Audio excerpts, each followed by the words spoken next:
Hola, buenas tardes. Mi nombre es Andrerazo y les voy a explicar un poco sobre la metodología de investigación y específicamente les estaré explicando sobre el capítulo 3, 4 y 5. Eh, Podemos empezar, empezaremos con el planteamiento cuantitativo del problema. Eh, ¿Qué es plantear el problema de investigación cuantitativa? Una vez que se ha concebido la guía de investigación y el científico, estudiante o experto ha profundizado sobre y se ha elegido el informe cuantitativo, se cuentan condiciones de plantear el problema de investigación. De nada sirve que contar con un monumento, con entusiasmo si no sabemos qué investigar. En realidad, plantear el problema no es sino afinar y estructurar más formalmente la idea de investigación, criterios para plantear el problema, según Kellinger y Lee. Los criterios para plantear un problema de investigación cuantitativa son: el número 1, el problema debe expresar una relación entre dos o más conceptos o varios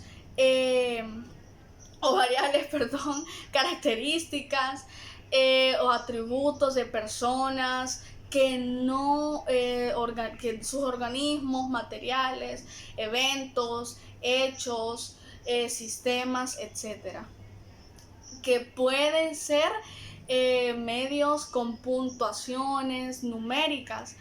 En el punto número 2 tenemos que el problema debe estar formulado en pregunta claramente y sin ambigüedades. Por ejemplo, qué efecto, en qué condiciones, cuál es la probabilidad de, cómo se relaciona con.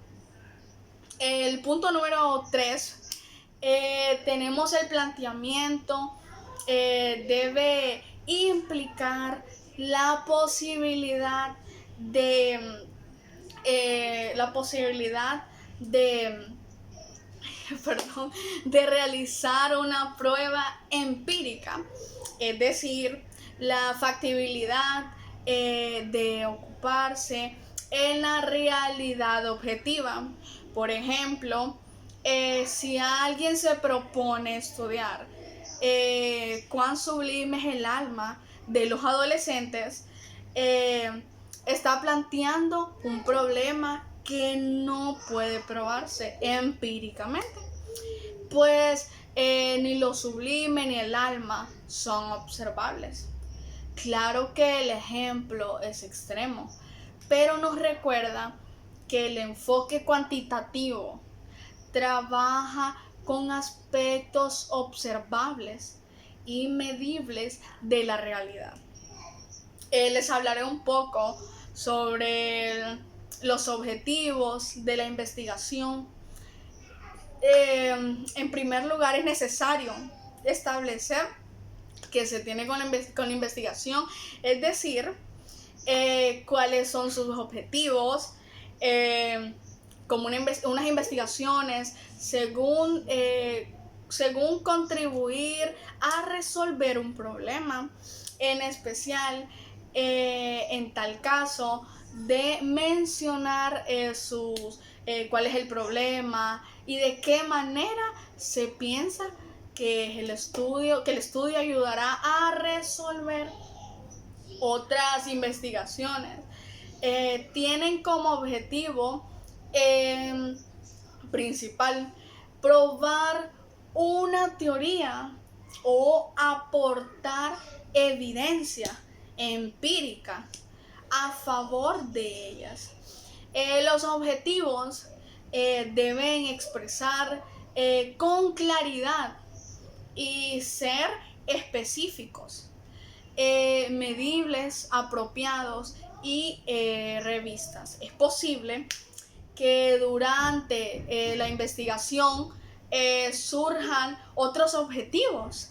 Se tienen que modificar los objetivos iniciales o incluso se cambian por nuevos objetivos según la investigación. Bueno, también miremos un punto sobre preguntas de investigación. Además de definir los objetivos concretos de la investigación, es conveniente plantear por medio de una o varias preguntas el problema que se estudiará, hacerlo en forma de pregunta. Tiene la ventaja de presentarlo de manera directa, lo cual minimiza la distorsión. Con frecuencia, las preguntas de investigación se plantean en términos de qué, por qué y cómo. Recordemos que además de los elementos anteriores, es necesario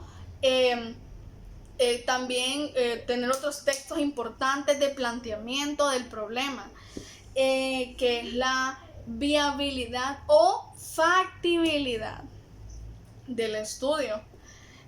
Para ello debemos tomar en cuenta la disponibilidad de tiempo, recursos financieros, humanos y materiales que determinarán la última instancia de la investigación.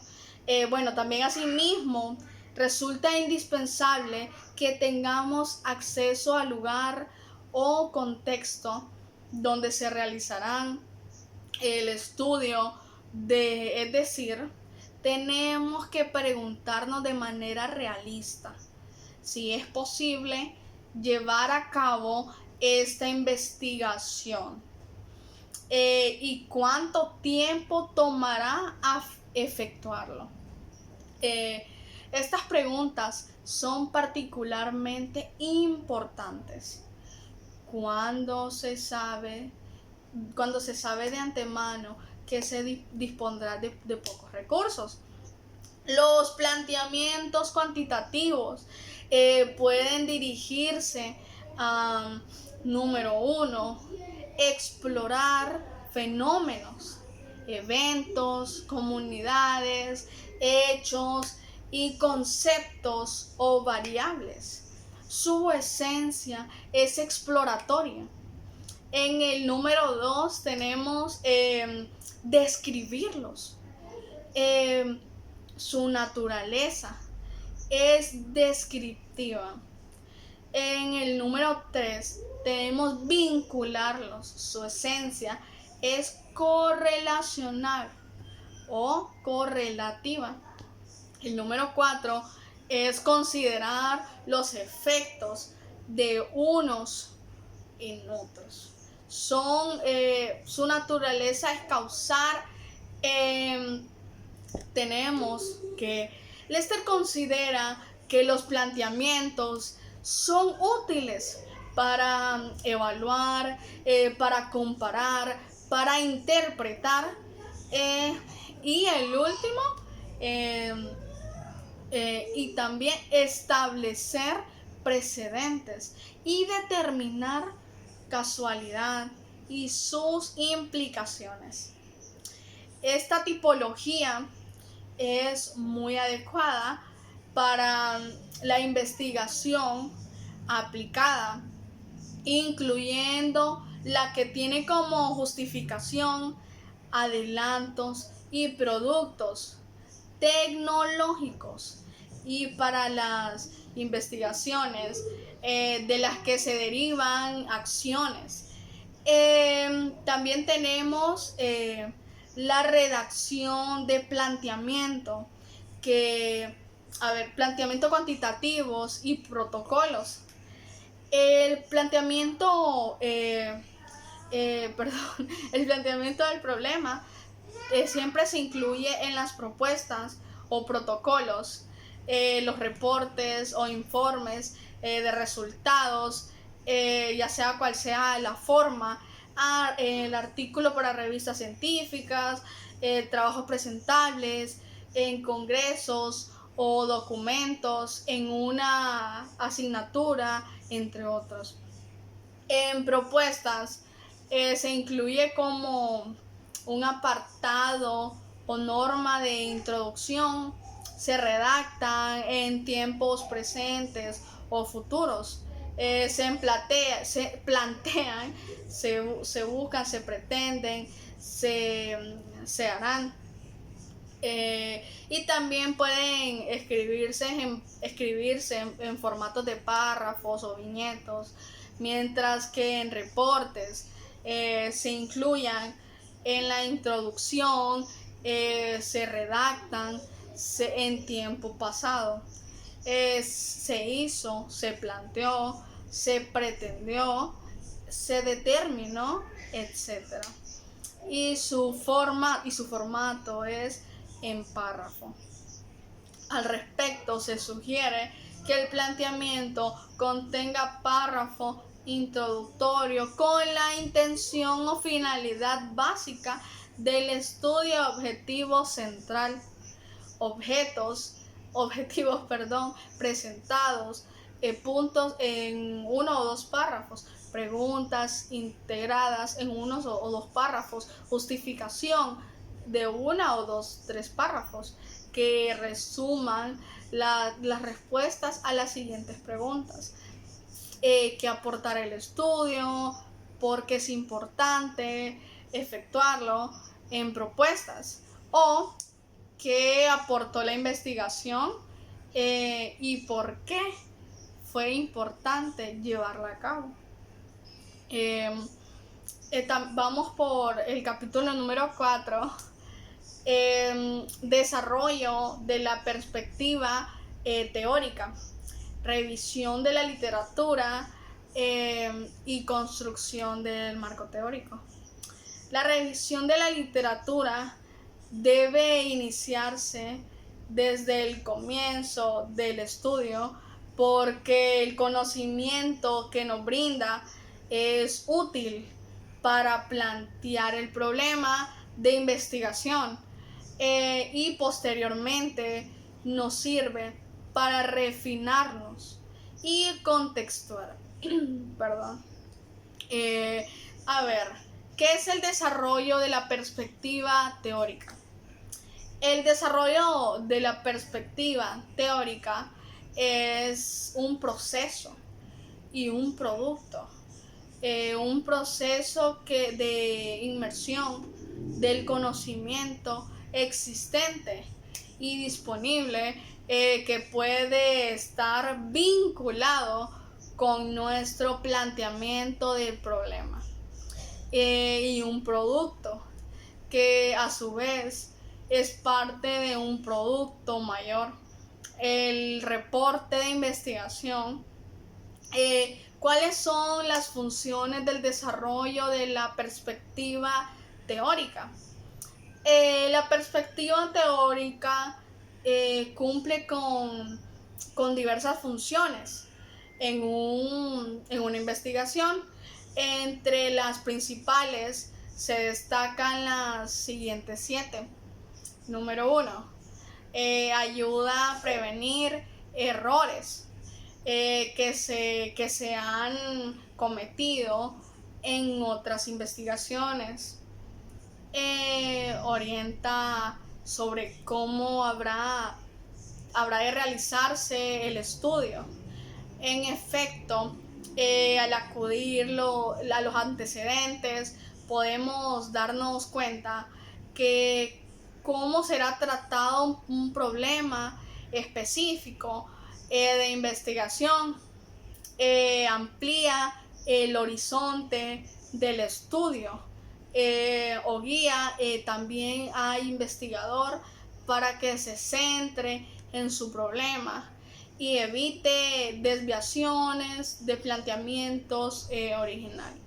En el número 4 tenemos documenta la necesidad de realizar el estudio, conduce la estabilidad, el establecimiento de hipótesis o afirmaciones que más tarde habrán de someterse a prueba en la realidad, o nos ayuda a no establecerlos por razones bien fundamentadas.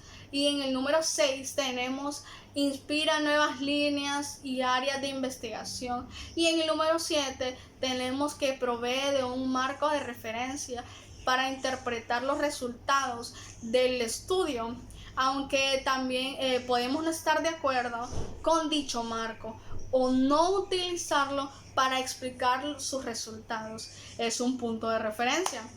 ¿En qué consiste la revisión analítica de la literatura? La revisión analítica de la literatura implica detectar, consultar, obtener la bibliografía, referencias y otros materiales que sean útiles para los propósitos del estudio, de donde se tiene que extraer y recopilar la información relevante y necesaria para enmarcar nuestros problemas de investigación. Esta revisión también tiene que ser selectiva, puesto que cada año se publican en el mundo miles de artículos en revistas académicas y periódicos, libros y otras clases de materiales sobre las diferentes áreas del conocimiento. También sabemos que al construir el marco teórico debemos centrar en un problema de investigación que nos ocupa sin divagar en otros temas ajenos al estudio. Un buen marco teórico no es aquel que contiene muchas páginas, sino que trata con profundidad únicamente los aspectos relacionados con el tema y que vincula de manera lúbrica y coherente los conceptos y las proposiciones de sistemas de estudios anteriores. Este es otro aspecto importante que a veces se olvida. De construir el marco teórico no significa solo reunir información, sino también ligarla e interpretarla. En ella, la redacción, la narrativa son importantes porque las partes que la integran deben de estar enlazadas y no deben brincarse de una idea a otra idea. También les hablaré sobre el capítulo número 5, que nos habla también sobre la definición del alcance de la investigación que se realizará, exploratorio, descriptivo, correlacional o explicativo. ¿En qué alcance puede tener el proceso de investigación cuantitativa? Si una vez hecha la revisión de la literatura, hemos decidido que nuestra investigación vale la pena y debemos realizarla, el siguiente paso consiste en visualizar el alcance que tendrá. Tal como comentamos como hemos comentado anteriormente, no se debe considerar los alcances como tipos de investigación, ya que más de ser una clasificación, constituye en continuo de casualidad que pueden tener un estudio. ¿En qué consiste? Los estudios de alcance exploratorio. Los estudios de alcance exploratorio se realizan cuando el objetivo es examinar un tema o un tema de investigación poco estudiado, del cual se tienen muchas dudas o no se han abordado antes. Los estudios exploratorios son como realizar un viaje a un sitio desconocido del cual no hemos visto en un documental o no hemos leído en un sitio, sino que simplemente alguien nos hizo un breve comentario. Al llegar no sabemos qué atracciones visitar, a qué museos ir, a qué lugares se come bien. En otras palabras, ignoramos mucho el sitio. Lo primero que hacemos es explorar, preguntar sobre qué hacer y a dónde ir. También les hablaré sobre en qué consisten los estudios de alcance descriptivo. Con frecuencia, la meta del investigador consiste en describir las situaciones, contextos y sucesos, detallar cómo son y cómo se manifiestan. Con los estudios descriptivos se busca especificar las propiedades, las características y los perfiles de personas, grupos, comunidades, procesos, objetos o cualquier otro fenómeno que se someta a un análisis. Bueno, también les hablaré un poco sobre el estudio de alcance correlacional. Los estudios correlacionales pretenden responder a preguntas de investigación como las siguientes. Aumenta la autoestima de los pacientes conforme reciben la psicoterapia estáltica, La mayor parte de autonomía corresponde a mayor motivación intrínseca respecto a las tareas laborales. Hay diferentes rendimientos que otorgan las acciones de empresas de tecnologías computacionales y el rendimiento de las acciones de empresas pertenecientes a otros giros, como un menor grado tecnológico, como en la bolsa del comercio cosmopolita, que los también. Este tipo de estudio tiene como finalidad conocer la correlación que existen entre dos o más conceptos. Y por último, también tenemos en qué consisten los estudios de alcance explicativo. Los estudios de alcance explicativo van más allá de la descripción de conceptos o fenómenos o del establecimiento de relaciones entre conceptos, es decir, están dirigidos a responder por las causas de los elementos y fenómenos físicos o sociales. Espero hayan prestado muchísima atención y hayan podido entender un poquito sobre estos 3 capítulos de la metodología de la investigación de Roberto Hernández Sampieri, que yo les acabo de explicar. Espero les haya servido mucho y muchas gracias por su atención. Éxitos.